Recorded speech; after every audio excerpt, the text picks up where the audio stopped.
Countdown for blast off. X minus 5, 4, 3, 2, X minus 1, fire.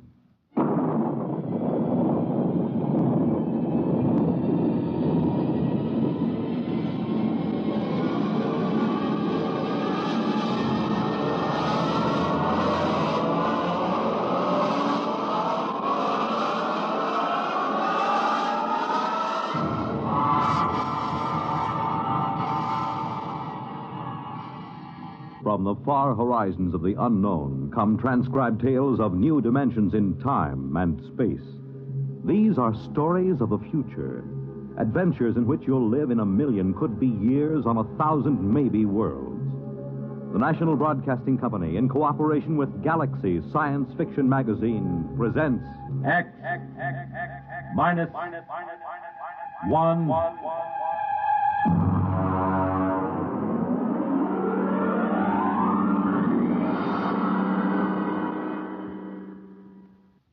Tonight, the time is 1965. The place, a golf course.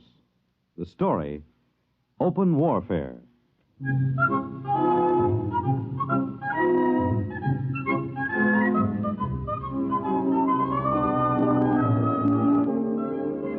You wouldn't believe it, but there are some people that think that caddy is a pet name for a big car. No, I mean it.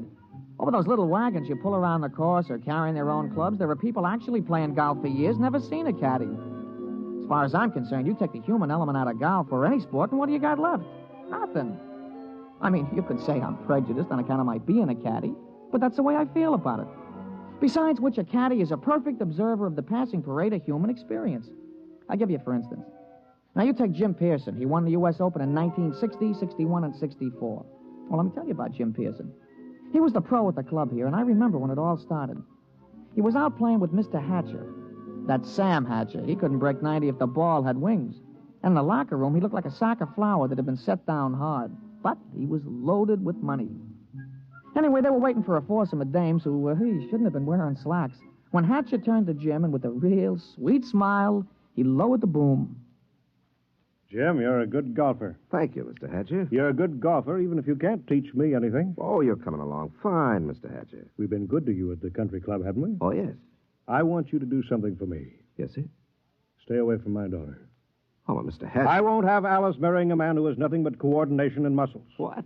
When I was only your age, I was making $50,000 a year. It takes brains to do that. Brains get more valuable. Muscles deteriorate.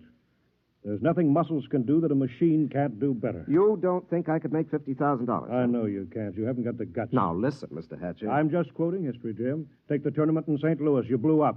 And the Goodall and the Palm Beach. You could have won all those. But you blew. You chickened out. That's not exactly fair, Mr. Hatcher. But it's true. I can make $50,000. Yes, in your whole life. Oh, no, in 1 year. Oh, you can? Yes, sir. All right, Jim, you're a sportsman. I'll tell you what I'll do. If you can make $50,000 in 1 year at this infantile pastime that you call golf, you can have Alice. Why, that's the most arrogant What's the matter, Jim? Don't you think you can do it? I know I can do it. All right, then. Is it a bet? All right. All right, it's a bet. Very well, then. I believe the ladies are finished. Shall we drive?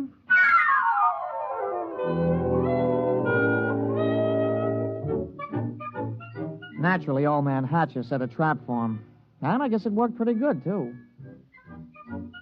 Jim knew I heard the whole thing, so he used to talk it over with me. Hey, you've been doing real good this season, Mr. Pearson. Sure. Been away on the whole circuit. I haven't seen Alice more than 1 day at a time in the last 6 months. You, hear from Miss Hatcher? Oh, yes. Yes, I got a telegram right after I won the first tournament. It said, and I quote, "I won't be bought and sold. Signed, Alice." She found out about that bet, huh? Yeah, I'm sure her father made sure she did. Wouldn't it frost you? It did. It cost me $5,000 in tournament money, and then I just got mad.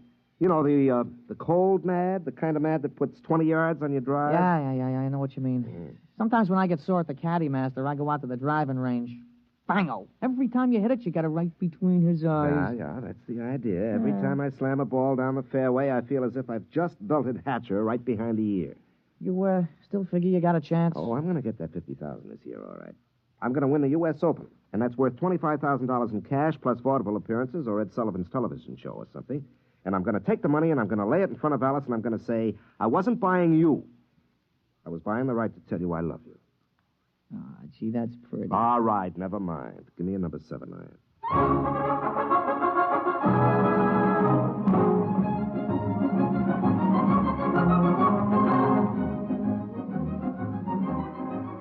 Jim Pearson sure was burning up the circuit. He came into the U.S. Open the man to watch. The day the tournament opened, Jimmy Cannon had in his column, "You are Jim Pearson, the hard luck boy with the velvet swing." It was real philosophical. All the sports writers picked him to win. And then Saul showed up. We was on a practice tee. Jim had been sharpening up his number 1 wood when all of a sudden the gallery took off like a batch of big birds. They were around another tee about 100 feet away. Jim knocked off, and the two of us strolled over.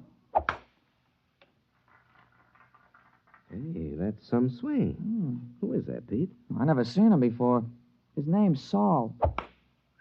That's some swing. Yeah, he's no amateur. I've never seen him on the pro circuit. Hey, Mr. Pearson, look at the caddy. 280 yards down there. That ain't what I mean. Look, he's got a ball bag in his hands. Now watch. Oh, that's a good catch. He caught that ball right in the bag. Mr. Pearson, that caddy didn't move that sack. That ball dropped right in 280 yards away. Oh, it's an accident. Yeah, look, it happened again. He's a trick shot artist. Wait till he gets into competition. I don't know. He just hit another one, dead center. Oh, there isn't anybody that good. Not even old Joe Kirkwood. Quite a spectacle, eh, Jim? Oh, hello, Hatcher. Must be unnerving to watch something like that. I can stand it. But will you be able to stand it when the going gets rough? Will you blow up like you always do? It'll be too bad just when you're so close. Don't worry about me. I'm not. I imagine Saul will take care of that. Oh, you know him? I brought him here. My own personal entry. He's going to beat you out of the Open. But he's got something to learn. Look at him. Just a dumb country boy who never saw a golf club till a few months ago. I think he might teach you something, Jim.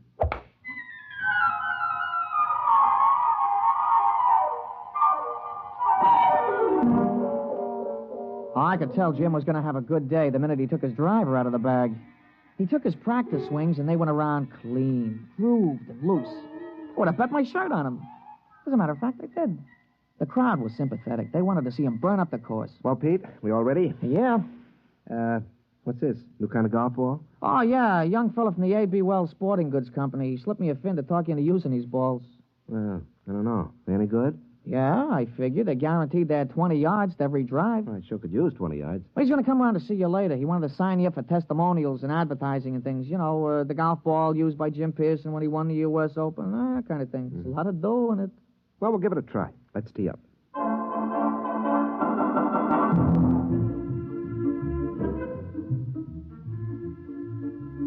Oh, he started off real good. A long, straight drive right down the fairway. It was a birdie 4. Jim was clicking him off that day. There you are, Pete.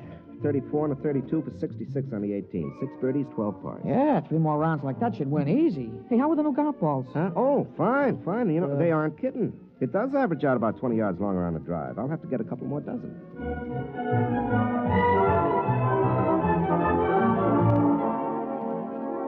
We went around and watched Jim's score being posted on the big board. Most of the field was still out, but he was ahead of the closest competitor by 3 strokes. Who's that? Oh, somebody coming down the 18th. It must be a hot round. Yeah, I'll be posting it in a minute. Oh, Saul.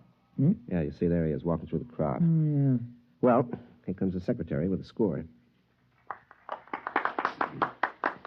Hey, Mr. Pearson, look at it.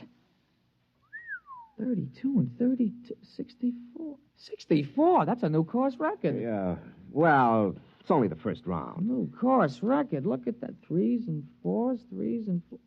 He ain't over 4 for the whole day. What's the matter, Jim? You don't look well. 1 round is not a tournament. Well, comfort yourself while you can. Saul's just getting warmed up. He's that mythical thing, the perfect golfer. But he's dumb. No brains, Jim. No brains at all.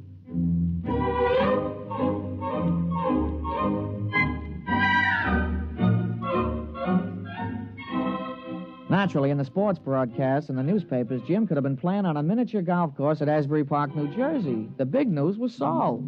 They all called him Silent Saul. The odds the boys in the shower room played around with on Pearson took a dive, and you couldn't get even money for Saul. The next morning, Jim's gallery was pretty small. When he stepped up to the ball, there was a smattering of applause like a matinee just before they closed the show. But his drive was as straight as the day before and longer by about 20 yards on the average. Hey, that's a nice putt, Mr. Pearson. Yeah. Who's that? That's Saul, I'm afraid. He's coming around behind you. Well, he's going to have a big fight.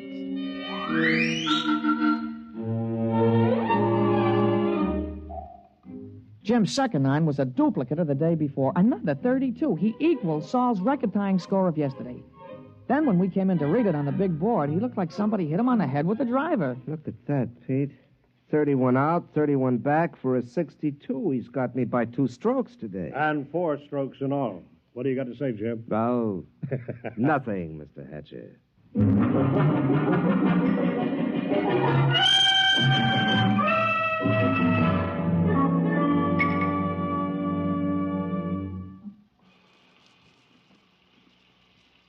Throw me the soap, will you, Pete? Yeah, sure, Mr. Pearson. Yeah. Thanks. You know, there's something wrong, Pete. Just doesn't happen this way. That's tough luck, Mr. Pearson. Oh, no, it's not that. People don't just pop out of nowhere and break all records at the Open. Men don't take up golf and become perfect golfers in a month. He's got to have some weakness. Well, if he has, he ain't shown it yet. Well, I've got to find it.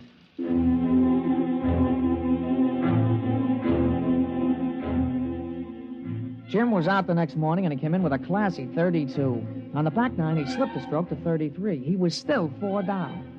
He shook off a couple of reporters who were trying to egg him into a feud with this Saul, and the two of us just hung around in the crowd watching Silent Saul.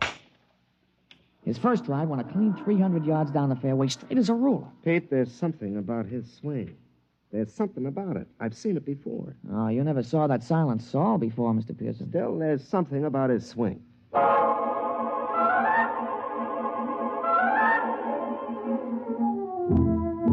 On a follow-up shot, Saul had about 240 to go.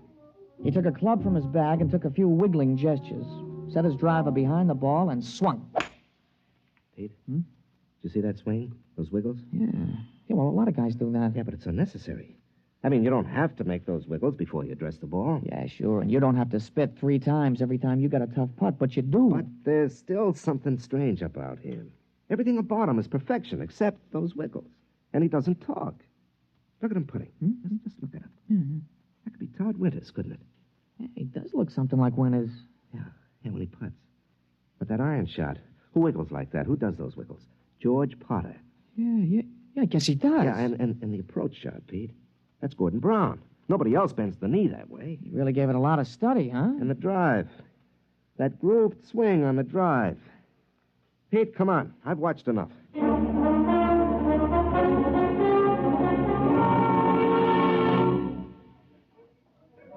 Ah, Pearson, a 63, I see. You're 6 strokes behind with 1 round to go. You want to give up now? I don't think I will. I think we'd better talk about it privately. Oh, that won't be necessary. Well, it doesn't matter to me, but I know that Saul is a robot. So you think he's a robot? Isn't he? Of course he is. How does it feel to be beaten at your own game by a mindless machine? Oh, you haven't won yet. The golf ball takes some funny bounces. How did you find out about Saul? Oh, Saul is a lot of things, but none of them is Saul. He's Todd Winters, George Potter, Gordon Brown, and his drive, that's me. You copied it after me. Take us away and there's nothing left. Tell me, how'd you do it? Money can do anything. All it needs is a purpose. We've been working on colloidal brains up at our place. Our new miniature atomic power plant is ideal. You throw in some sensory mechanisms, some relays, feed in analysis of a slow-motion pictorial study. And you have a golf machine. Must have cost hundreds of thousands of dollars. Closer to $1 million. $1 million? $1 million to keep me from winning $25,000? Don't you think that's unfair? Unfair? You listen to me. Nothing is unfair that doesn't break the rules. And the only rule worth remembering is this, that the best man always wins. You mean the best machine? A machine is only an extension of a man, like your golf club. I don't happen to be endowed with golfing muscles and responses. You do. Those in your golf clubs let you hit a ball farther and straighter than anybody else. Saul lets me hit a ball farther and straighter than you do. It's as simple as that. No, wait a minute. That wasn't the bet. The bet was that I couldn't make $50,000 in a year. Maybe it was your bet. It wasn't mine. I bet that I could beat you at your own game. I don't think that you're good enough for Alice. You're not smart enough, not man enough. Should I let a few well-distributed, well-trained muscles blind her to what you really are? And what's that? You're a quitter. You can't stand pressure. You're no competitor. If you can't win at your own game, you can't win at anything else. Suppose I win tomorrow. 6 strokes back? Playing against the perfect golfer? Suppose. Then I'd have to admit I was wrong. You have my word on that. And you could also have Alice, if she wants you.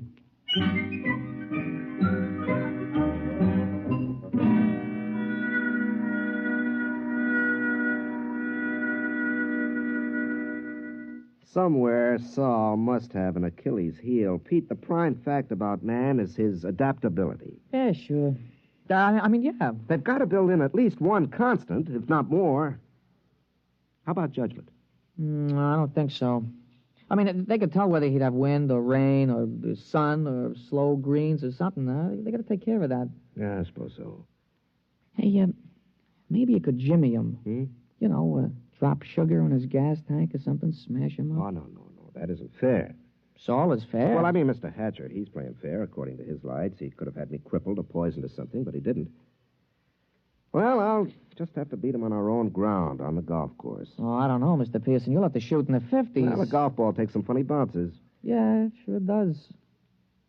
Wait a minute, there is a constant. Hmm? Listen, Pete, you know Saul's caddy? Yeah, I know him. An illiterate type of guy, yeah. Could he use $10 or maybe 20 or 50? He's a caddy, isn't he? All right. Pete, I want you to talk to him. You'll do better than I can.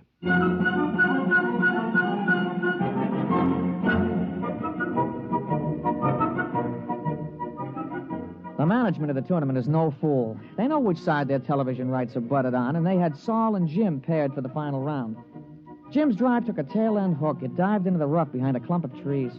Wasn't a very happy start. Saul took a ball from his caddy, teed it up, and settled himself. Hey, that's some drive, Mr. Pearson. Yeah, that was some drive. It's about 340 yards, isn't it?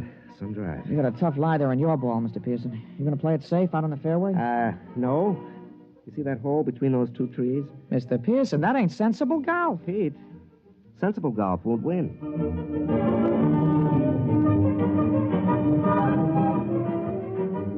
Well, he made it. The ball went through the opening and rolled to a stop just in front of the green. Saul's easy 4-iron shot was dead on the pin all the way. But it hit the back edge of the green and hopped into the rough. Jim took an easy putt for a birdie, and Saul's recovery was long, and 2 putts gave him a par. Well, that's one of the strokes I need. And that's the way it went. Jim's game sparkled, and Saul's game kept finding trouble. For the first 9, Jim came in with a scorching 30, while Saul came in with a 33. Kept on like that. Saul kept overshooting the green. They came into the 18th hole with Saul still 2 strokes up. Now, look, don't you worry, Mr. Pearson. You're going to tie him for sure. Oh, that's no good, Pete. By tomorrow, his game will be on again perfectly. Jim's drive sliced behind a fringe of trees. He had to shoot blind. He made it on the green, about 25 feet from the cup. Okay, Pete. This is it. Saul's in for a 5. Don't you worry, Mr. Pearson. Don't you worry. Okay, I won't. He lined it up. He studied the green. He noted the slope and the lay of the grass. And then he stroked the ball. We did it, Mr. Pearson. We did it. You're the new U.S. Open champion.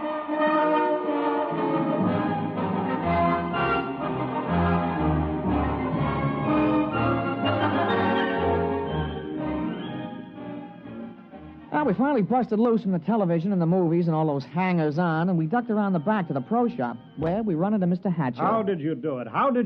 Well, Mr. Hatcher, under extremely restricted sets of circumstances, a machine is better than a man, but over the long run, over the gamut of situations, a machine doesn't have a chance. Just can't compete. I still don't understand. It cost $1 million. $1 million.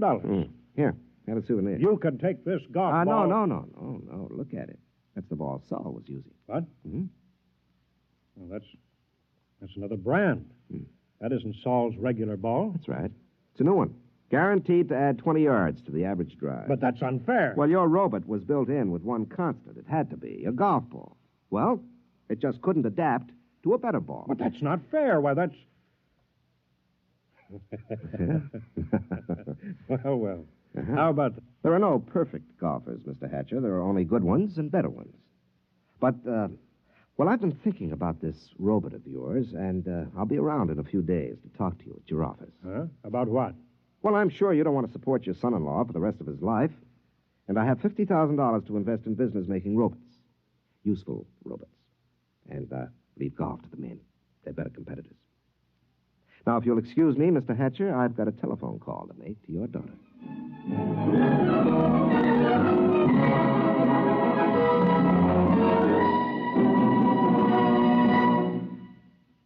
You have just heard X-1, presented by the National Broadcasting Company in cooperation with Galaxy Science Fiction Magazine, which this month features The Other Celia, a story which proves that something drastic should happen to all snoopers, but nothing as shocking and frightful as this.